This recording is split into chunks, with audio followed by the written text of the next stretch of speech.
Hello, everybody. You've tuned into the Indiana State Police Roadshow. I'm your host, Sergeant Rich Myers with the Indiana State Police Public Information Office. Got with me today Tom Trials, who's behind the scenes. Say hi, Tom. Tom is waving, and you all can't see him, but Tom is our behind-the-scene man that puts us on YouTube each and every week and films us. Thank you, Tom. And my guest today is a person from the lab, Kristen Couch. She's with the Indiana State Police Laboratory Division. Been here one other time. I have. And we were talking about CODIS then. We were talking about CODIS, the DNA database then. Yeah, but we got something different that you're involved with also with the Laboratory Division. I want to say thank you to the Indiana State Police Alliance for putting us on each and every week, and Cops for Kids, a subsidiary of the Indiana State Police Alliance, for their continued support of what we do each week. So something totally different, something that's just started up. Something that we're trying to put more focus on, get some more attention and awareness about. Okay, so it's been around for a little while, maybe. Yes. Okay, and it's called NAMUS. NAMUS, and it's a tool that can be used in missing persons cases. Okay, so how long have we had this capability? It's actually a program of NIJ. It's existed for several years. NIJ being? The National Institute of Justice. Okay. And we're just trying to get the word out that it does exist and that not only law enforcement can use this tool, but the general public as well. Great. Well, so how many people are reported missing in Indiana, say, every year? So at any given time, there are approximately 1,000 people listed as missing in this state. Really? So it is a much bigger problem than a lot of people realize, and that's why we're trying to come up with any way we can to help those cases. So what can we do, the police, when we're looking for them? How can this help us out, or what can we do to utilize this, or the public, or what do we do when we're looking for them? So what NAMUS is a website, essentially. It stands for the National Missing and Unidentified Persons System. Okay. And people can put in information on both sides of the coin. They can put in information about a person that has gone missing, their height, weight, eye color, whatever, last date seen, anything they know about them.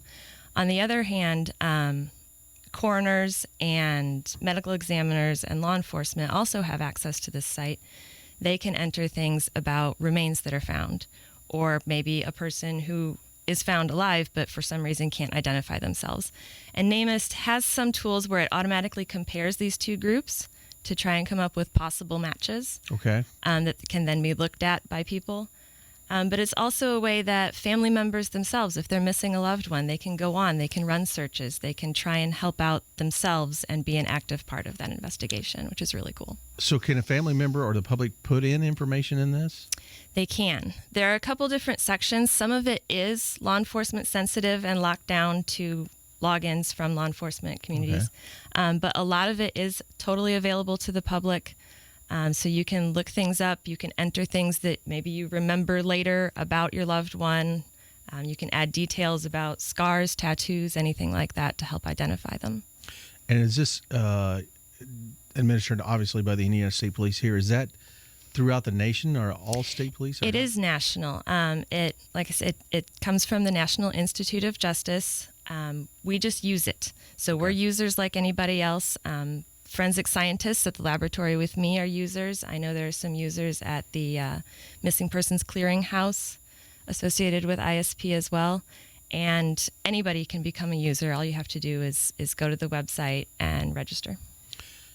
What kind of information can be placed into this if somebody has fingerprints or DNA or a picture or anything? So virtually everything can be put in here. This is the great thing about NAMUS is it's finally one place where all sorts of records can go. So there's photographs, fingerprint data, dental records, DNA, like I mentioned, scars, marks, tattoos, last date seen, where they were, what clothing they were wearing.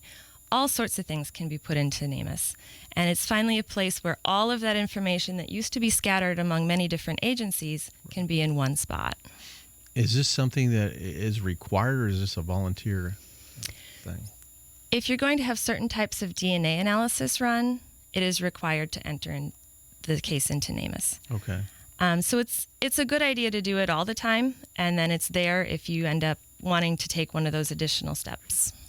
So if is there an age limit, or can anybody from any age be entered into this? I would think it could be any age. I've never I don't know the exact answer to that question. I mean, obviously, if a child is missing, you can enter them as a missing child. As far as using the system, I would think adults would want to stick to that. But it can, for obviously utilizing it. But you could probably cross-reference it if it goes to the National Institute for Missing Children. Also, it could also be into NAMUS, I'm sure. Absolutely, yeah. The idea is to try and take all the different places that these records are, and put them into one centralized location that everybody can use. So, like you said, we administer it here, and it's across the nation. Does the state police administer it in each state, or is it different? Nationally, it's actually administered by the University of North Texas. Okay. And the tie-in there is DNA, which is how I get involved with it. 'Cause as we mentioned earlier, I'm part of the laboratory in the DNA section. Right. So one of the great ways, as we know, to identify anybody these days is by DNA analysis. And University of North Texas allows ISP or any other agency to get DNA analysis free of charge. Good. On these cases. And that includes family reference standards. Okay. So if you need a sample of something. So a couple things that people can do if somebody goes missing, besides go search in NAMUS, is keep DNA in mind. Obviously, the best thing is to have a DNA sample from that person that is missing. Not too often does that happen. You don't think to collect a DNA sample before somebody goes missing. But you can keep personal things like a toothbrush or unlaundered underwear. As gross as that sounds, that'll have a lot of that person's DNA on it. So any personal... Can you get hair from like a bed that they've slept in or something? You want to stick to personal effects that only they would have used. Oh, okay. So that you don't end up with a mixture with maybe their spouse or something. Okay. That's why toothbrush seems to be pretty good most of the time. Yeah. If that's not available... Close family members can actually help out a lot by giving their DNA samples. They're going to share DNA with that missing person. Okay. And by sending it to the University of North Texas, they can build what are called pedigrees and put those people's DNA in the right configuration so that it can run a special kind of search and figure out if the family member's DNA jives with the DNA of the possible identification. So if you guys receive some information, some DNA, do you test it here or do you submit it to the University of Texas? It depends what it needs. If it needs some additional technologies beyond what the Indiana State Police Lab can do, then we send it to the University of North Texas. Okay. And that is the case on a lot of these missing persons cases. You want samples from parents, children, siblings, and sometimes the best way to utilize those requires special testing that follows a mother's lineage and a father's lineage instead of just straight up identifying DNA like we do at the State Police Lab. Well, again, you're listening to the Indiana State Police Roadshow, brought to you by the Indiana State Police Alliance and Cops for Kids. I'm speaking with Christine Couch from the Indiana State Police Laboratory Division, DNA. We're talking about something apparently that we've had for a while. I wasn't aware of. A lot of people aren't aware of it. That's why we're really trying to get the word out right now. Yeah. Nickname NAMUS, NAMUS. I'm sure if you use your favorite search engine, you can find that on your computer and check this out. It's just www.namus.gov. Okay. Something that's very easy to get to and can hopefully help out with missing persons across the nation. Is Absolutely. This the world too, or is this just... I believe it's just national at this point. Okay. Yeah. Okay. But something that can... so if a person is found or remains of a person or something is found, and that is that ran through Texas's database of everything they have then? So those can also be entered into the database, and matches come up.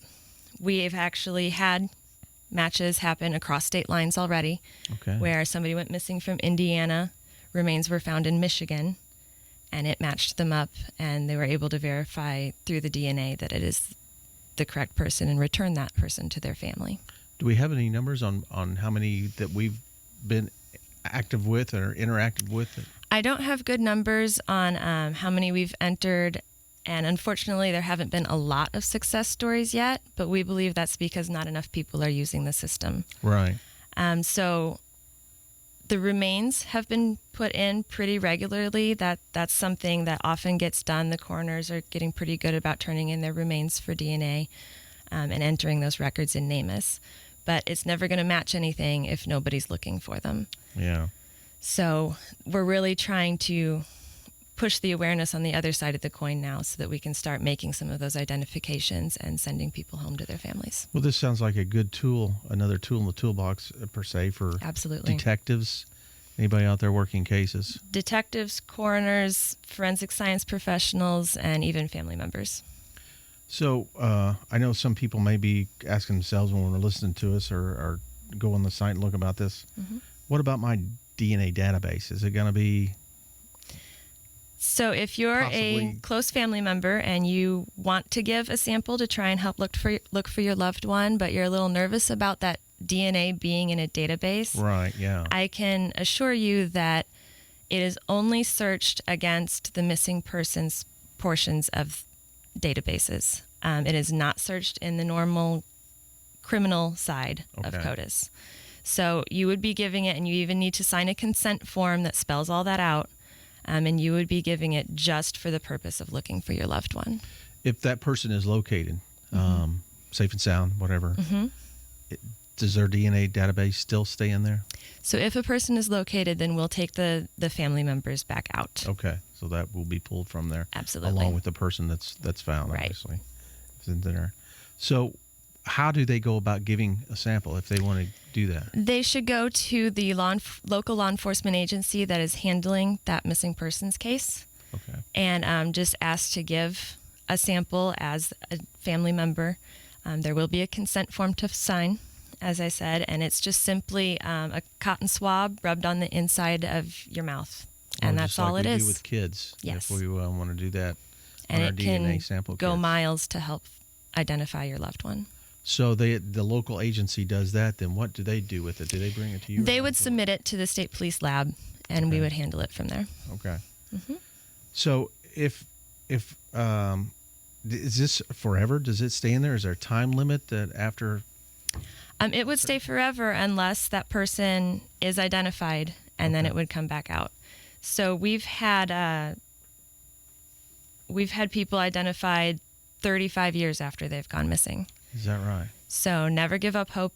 Keep looking. Yeah. Keep that information going, and keep hoping that something's going to come out. Absolutely. Now, if this is found out in another state somewhere else, do they contact you? Do they contact the actual reporting agency, or how does that work out? So when a match is made, both if it involves something from our lab, both my lab and the University of North Texas Okay. would be notified. Okay. And then we would talk to each other, try and determine from all the other information. Sometimes if you're just looking at family DNA matches, the DNA goes together, but it's not as strict as an identity match, especially if you just have one or two family members. So then we would look at the rest of the data. We would look at last date seen versus date found. We would look at approximate height, age, things like that. If it looks like this is really the correct person, then we would identify, then we at the ISP lab would let the local law enforcement agency know, and they would pick up the investigation from there. Is there any cost to this? No, none at all. Not at all. Completely NAMUS free. is completely free. Having your DNA samples run is completely free. That's wonderful. That's great news. Last, we were talking about things to keep. We got about 50 seconds here. I noticed the identifying marks, dental records, DNA records, photographs, fingerprints. Is that all put into a computer? Is it all photographed and thing and put into that? Yes, so all Okay. of that is visible on namus.gov. Great. Good. Well, Kristen, thanks so much for this, something I had no idea that we had. And hopefully this will help get the word out. The NAMUS, NAMUS, National Missing and Unidentified Person System. Google that and find out all the information about it on there, and maybe we can get the word out and have people be found. That's our hope. Good. Well, again, you've been listening to the Indiana State Police Roadshow, brought to you by the Indiana State Police Alliance. Cops for Kids, Kristen Couch from the Indiana State Police Laboratory Division, DNA. We thank her for coming in and talking with us today. You're welcome. The Roadshow is out.